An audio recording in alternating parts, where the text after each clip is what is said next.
Hi, everyone, and welcome to our Thursday webinar. We're giving everyone a few moments to join from the waiting room, and then we will start the webinar.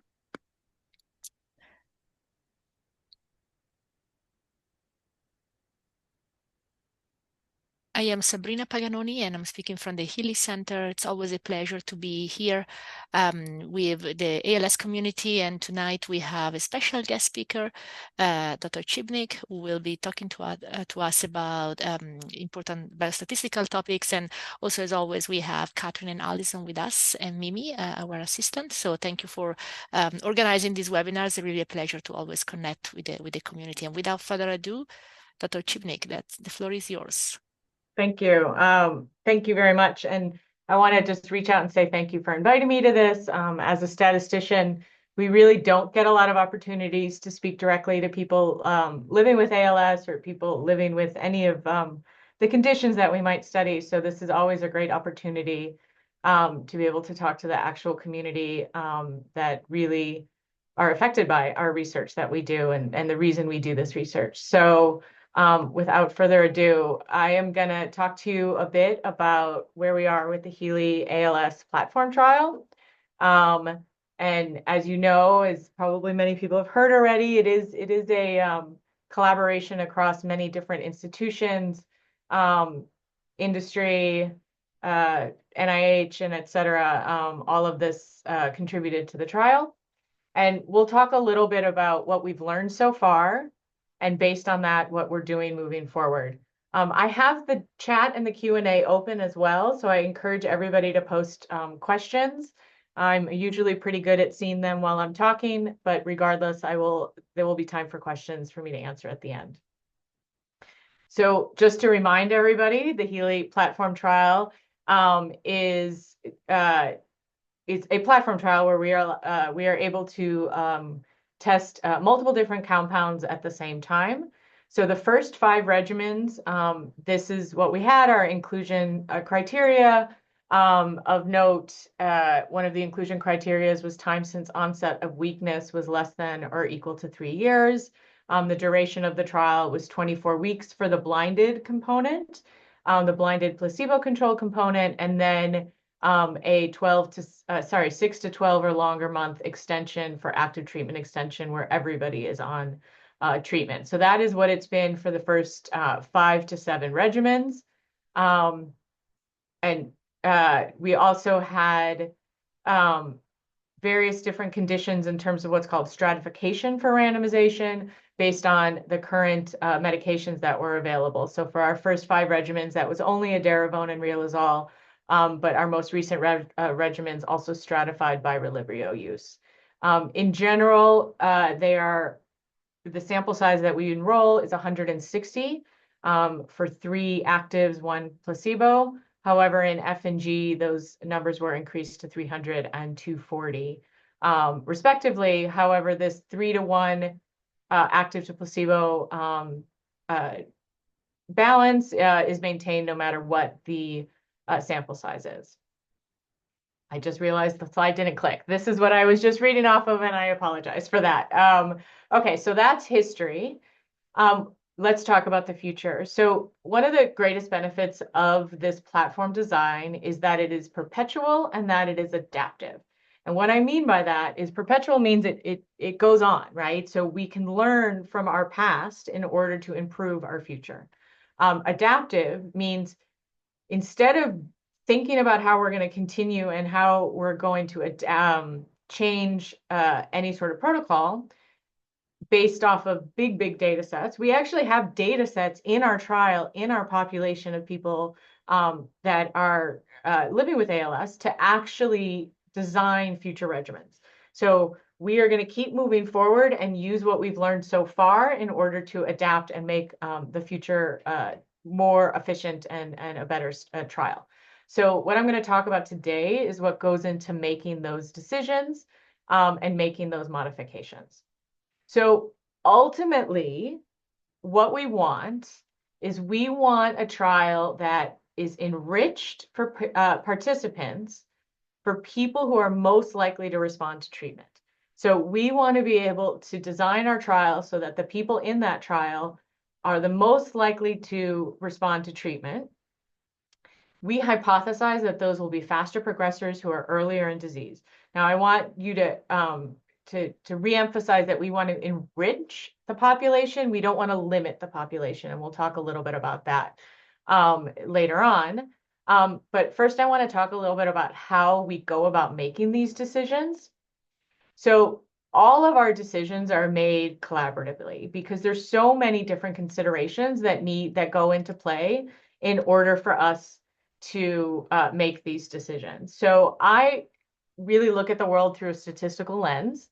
Well, I would say I primarily look at the world through a statistical lens. So when they talk to me and the other statisticians, we talk about things like how can we make it so it increases our chances of finding an effective treatment. But this is in collaboration with operations. So we might be able to say you should do A, B, and C, but operations might say, yeah, this isn't really possible, right? So we need to work with operations. We also work with the patient community. So we've had a lot of different interactions with our patient advisory board, speaking to different people living with ALS and making sure that any design that we have fits within the goals of the community, but also does not put too much additional burden on patients. And then finally, clinically. These are not in any specific order. Clinically, what is a clinically meaningful response? What are these targets that we really want to go at? And it really is a very collaborative, ongoing conversation to make these decisions. That being said, I'm a statistician, so I'm going to talk to you about how we think about these statistically. So as I said earlier, we really want to enrich our patient population to those most likely to respond to treatment. And what I mean by that, we really want like the biggest response because statistically, we need if the fewest number of people to see a big response. So we really want to find it a patient population that we think will give us the big respond to treatment. And it does help us if it's more homogenous. So if people are more similar. So basically what we're trying to say is we want to see the biggest signal and the smallest noise. However, we need to be really cautious that we don't limit our generalizability, right? So I could statistically, without thinking of any other consideration, tell you exactly, the most homogenous, best target population. But if that is a very limited amount of people, we can't generalize it. So we don't want to lose generalizability, but we also want to increase what we call is statistical power. So I don't know how many people have taken stats classes or how long it's been, but I will give you a one slide reminder of what you learned in statistics class. And the thing we think about is something called power. So power is the probability of finding a significant effect, assuming that effect exists. Or in slightly more layman's terms, it's the probability of concluding that a drug is effective when in fact it is effective. So it's really important to remember the second half. So assuming this drug is effective, what is our probability of seeing it with this sample that we get? So there's a lot of things that go into it. If there's a larger effect, a larger difference, we have higher statistical power. There's lower variability. The more homogeneous the population, we have higher statistical power. More sample, more people, we have higher statistical power. And then something called type 1 error, which is the probability of false positive, which we do not mess with. And then study design kind of goes into it. And we really usually aim for this magic number of 80 to 90%. That's the one that we really want to have. It obviously is not magic, but that's the one, that's where we want to get. And so how do we go about doing that? So the things that we considered, this was actually, we considered a lot of things, but we really narrowed down into a few different things. Inclusion, exclusion criteria. So what is that population? Who is going to be in the study? The length of that study. So study design. So should it be more than 24 weeks? And then the total number of participants in each regimen. And as we're doing this, we always are keeping in mind that we want the most powerful study.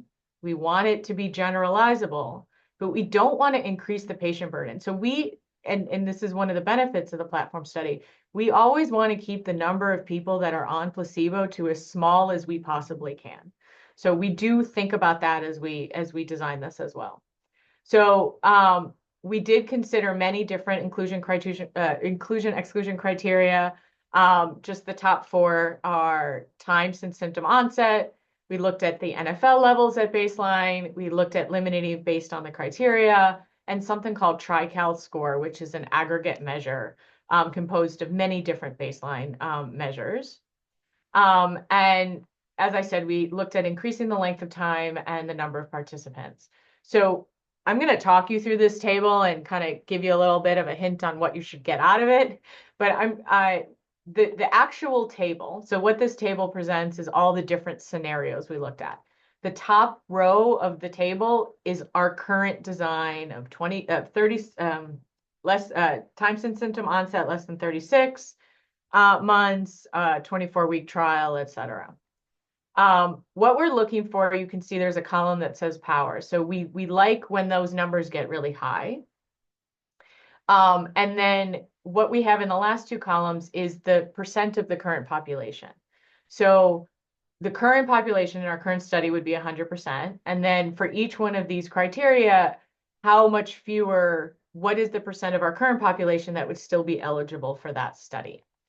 So we looked at a few different things. The actual table is pages and pages long because we ran a bunch of scenarios, but I'm giving you kind of the highlight.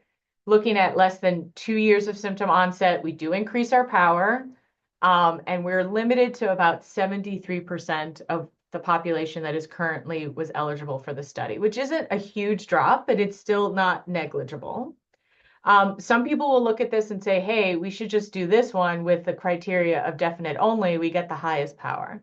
But as you'll see, this also really limits the amount of people that are eligible for our study. And that causes issues with generalizability.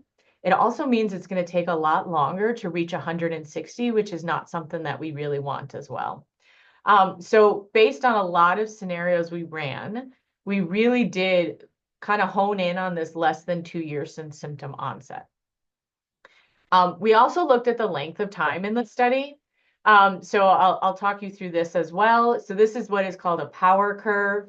On the y-axis, we have power, and that 80% is marked here by 0.8. The way this works is that our solid lines are the power we would see if we keep it at 24 weeks. The dotted lines are the power we would see if we extended it to 36 weeks. And then the colors represent two different scenarios. So the scenario that we've always been working off of is that a drug we're looking for a 30% slowing. And the drug would have almost an immediate effect, but more specifically, it would have an effect within 6 months. And when that is the case, we don't really gain power by extending our study to 36 weeks. It's pretty similar, the dotted and the solid lines. However, if in reality, this drug has a delayed effect, so maybe in the first 3 months, it's a 15%, and then an additional 15% in the next 3 months, we really don't have our power is less if we only have a study for 24 weeks, right? So that in that scenario, we really do get a nice jump in power if we extend the follow-up to 36 weeks. So these are some of the things that we've really considered. And this was, again, a very long conversation with a lot of statisticians weighing in, a lot of clinicians weighing in, a lot of people living with ALS weighing in, and we also operations weighing in as well. And where we've landed is some changes to the inclusion-exclusion criteria, which is limiting to those within 2 years of symptom onset. It gives us a more homogeneous group. It does also it enriches for people most likely to show an effect. It enriches for fast progressors, but it doesn't limit to fast progressors. So there's still plenty of room for people of all ranges of progression. We are increasing the length of the double-blind period to 36 weeks, not 24 weeks to 36 weeks, which is a little bit more than 8 months. And it does increase our power to see a drug that has a delayed effect. We are keeping the suggested number of participants at 160 with 3 to 1. However, with future regimens, as with past regimens, we can negotiate and come up with different scenarios if we want to increase that sample size. So those are the ones that we are going to implement for our new regimens. I'm happy. I think there's one more slide. Yep. Okay. Yeah. So uh, I'm happy to take questions. I will conclude by saying that, I keep hounding on these two words in all of my talks of perpetual and adaptive, because it really allows us to learn from what we see and adapt moving forward. And yeah, there's no absolute perfect design. However, we do feel that with all our changes that we do have a more efficient and a more powerful study moving forward. I'm happy, Sabrina, Dr. Paganoni, if you want to comment more on this slide. And I'm also happy to answer questions. This was a great overview. Thank you so much. And thank you for taking the questions, Dr. Chibnik. Okay. Um, Okay, so there's one question about AI. In the various ALI groups which I am involved, there appears to be a consensus that AI is not being used to treat or analyze ALS. Is this true? If not, who is the leading user of AI? I will say, I did start with the hard question. AI is being used in research. It's not necessarily being used in this study. But I wouldn't say that it's not necessarily being used. We've seen many talks and have interacted with many groups that are looking to use AI to build basically taking data that exists and simulating actual studies from it using AI. So I wouldn't say that it's definitely not being used. However, of AI is it does require large amounts of data. And while the HEALEY study does have a large amount of data, in that terms, it's not necessarily considered huge. And AI is only as good as the data that goes into it. So it works in conjunction with research itself. So if we don't collect the data, we don't have data to feed into AI algorithms. So I will say AI is being used, but it's being used in conjunction with research.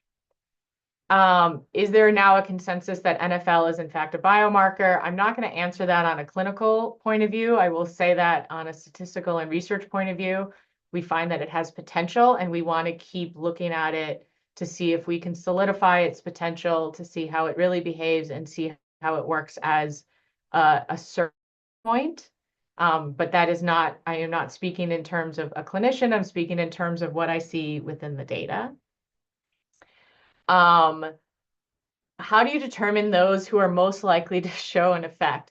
That's a great question. We use our data, right? So we can go backwards and look at the people that are in the study, and we can see, who are the fast progressors, who seems to be responding to some other drugs, et cetera, and see if we can make predictions based on our previous data on who's the most likely to respond. I will say, one of the emphases, I don't know if that's the right word, on fast progressors is that the faster somebody moves, the more likely they have more room to respond. So that's kind of sometimes why we kind of it sounds like we're not only, but it sounds like we're focusing on fast progressors, is because there's more signal there for them to actually have. And that's one of the reasons why fast progressors tend to get enriched in these sort of populations. But yeah, we use data from the past to try to predict, and it's still a guessing game based on data that we have, who's the most likely to respond. There was a question, statistics problems. 160 is underpowered, 6 months is too short, 9 months as well. I'm not going to dispute that necessarily. For small effect sizes, you're right, 160 is underpowered. Maybe, we're not going to necessarily be powered to see small effect sizes. We have done the simulations to say that we're powered to see larger effect sizes. We've looked into the 6 months, 24 weeks versus 36 weeks versus 52 weeks. And we've made decisions based on a lot of different things. And in terms of statistics, there's always going to be a balance. So making our study longer means that we're going to have more dropout, which causes issues with the analysis and it adds some bias to our results. It also would be asking people to take a chance, in this case, 25% chance of being on a placebo for a longer amount of time. So we also want to take that into account, that we are asking a lot of our participants by taking this risk of being on a placebo. And we want to make sure that we keep that as small as possible, that risk, and that burden as small as possible, while also maintaining statistical power to actually see an effect.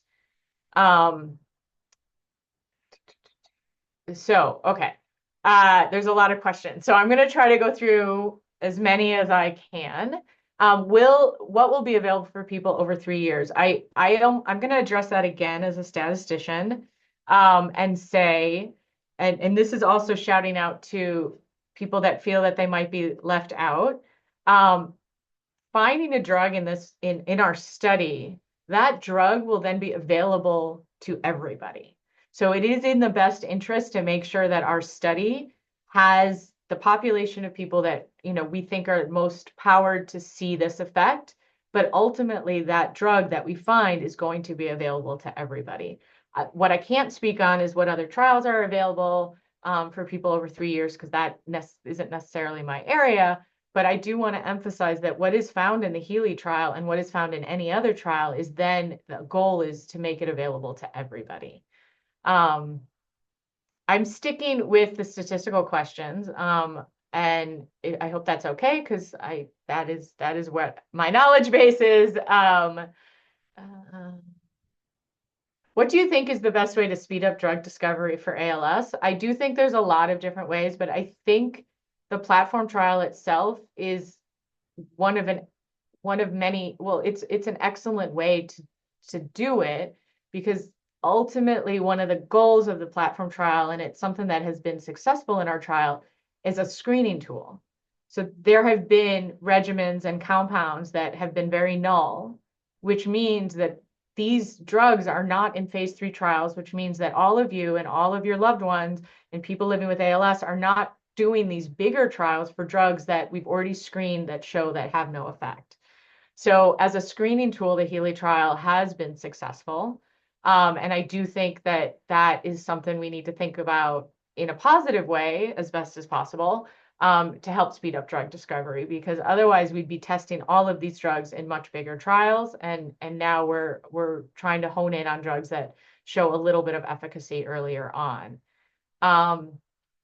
There's a question about digital twins, which is what I was, for the record, that's what I was trying to talk about. One of the aspects of AI that's being used is digital twins. I do think the digital twins is a really great concept. I've seen talks and now read papers on it. I also think it's a little bit in its infancy, maybe not its infancy, let's call it toddlerhood. But ultimately, our AI models and our digital twin models are only as good as the data that goes in it. So there will always be a space that we need to make sure we collect data, we understand the disease. This helps us understand the disease as well. Extending from 24 to 36 months of the placebo, 36 weeks, just to be clear, extending from 24 to 36 weeks of the placebo period. Does this mean that you extend treatment to 36 months? So it means that, yes. So I'm trying to I really hope that I really hope I'm interpreting this question correctly. So yes, extending the RCT, or the randomized control trial period, or the placebo period of the study, from 24 to 36 weeks means everybody goes to 36 weeks. So for the 75% on active, they're doing 36 weeks. The 25% on placebo, they're doing 36 weeks. Everybody then has an option to do the active treatment extension past that 36 weeks. And how far that goes, is determined based on the regimen. But the HEALEY standpoint is it's at least 6 months to 12 months or longer in order to be part of the trial. The risk of not getting it right. What is the risk, i.e. Relyvrio? So that is what we call type 1 error, which is a false positive. I'm not ready to say that Relyvrio was 100% false positive. I think there's still data to dive into.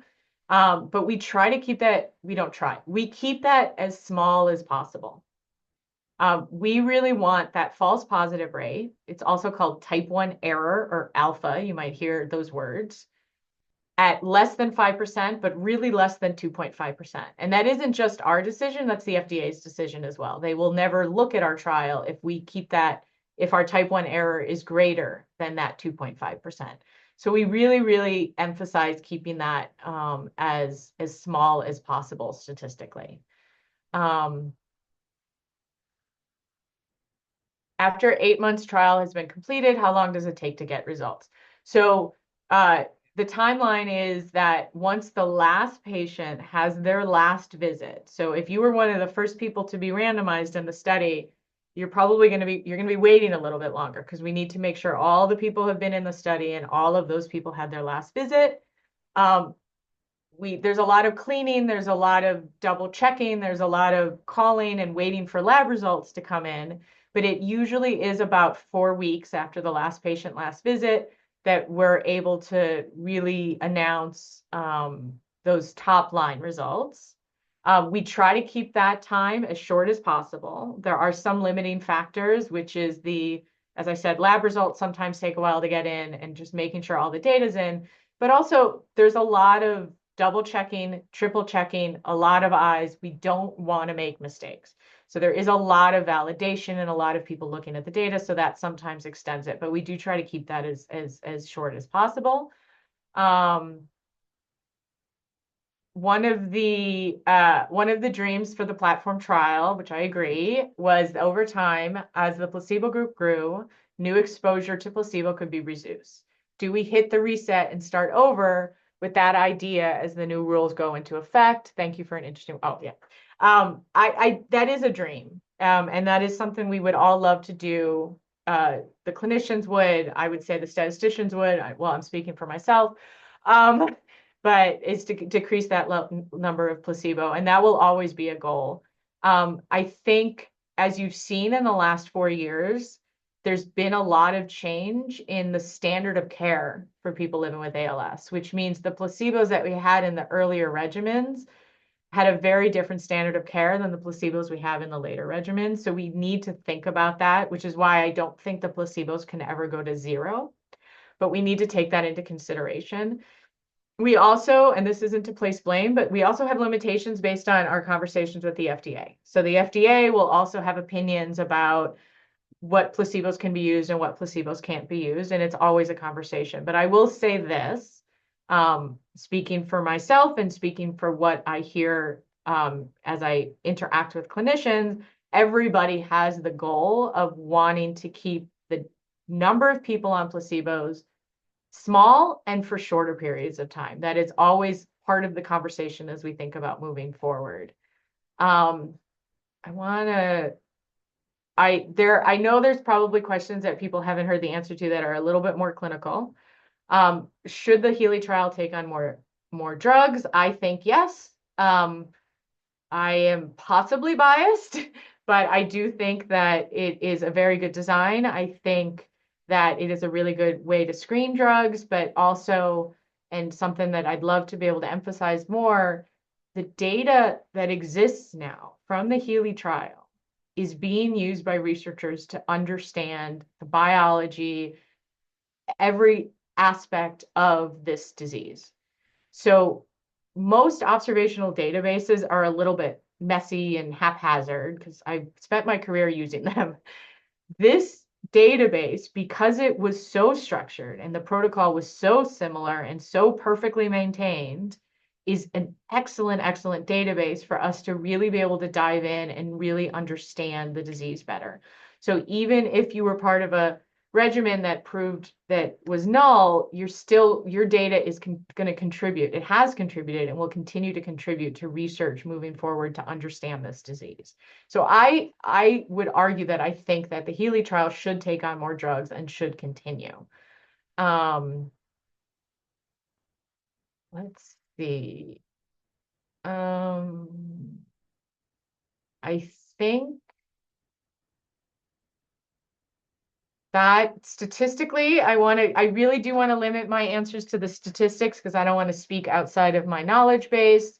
And I think I hit all the statistical, wait. Um, yeah,